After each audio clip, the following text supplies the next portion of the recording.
Week here at 10, we're hearing from Arkansas Governor Asa Hutchinson as he spends his last few weeks in office.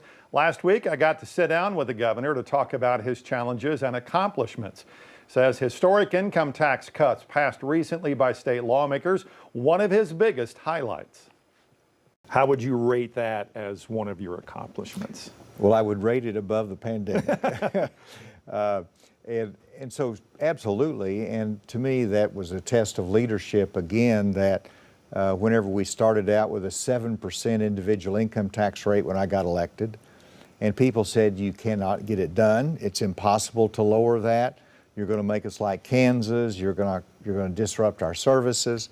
Well, we did it gradually, thoughtfully, we grew our economy at the same time, and now we have it down to 4.9%. And it means that it's about $800 million a year that's going into taxpayers' pockets versus the government's.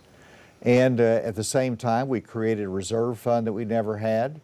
We are paying our teachers more than we ever have before, invested in education. So that's something I'm very proud of, and that will be long-lasting in our state in terms of being competitive with our surrounding states in terms of growth. I was going to say, how much did that and does that make Arkansas more competitive, not only for the neighboring states, but nationwide? Well, absolutely. It allows us to attract talent, but also capital. People that have sold their businesses and made a large amount of money, they don't feel like they've got to abandon Arkansas to go somewhere else for a lower tax rate.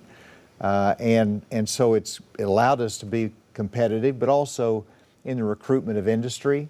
They measure whether they want to go to Texas or whether they want to go to Tennessee or Alabama or Mississippi. And we have to compete there. And now with our low taxes in real estate and other things, we are able to compete. Tomorrow night at 10, the governor relives his massive effort to get computer science classes in all schools in the state. And if you'd like to listen to the entire interview, it's now on 5 Plus, on Amazon Fire Stick and Roku.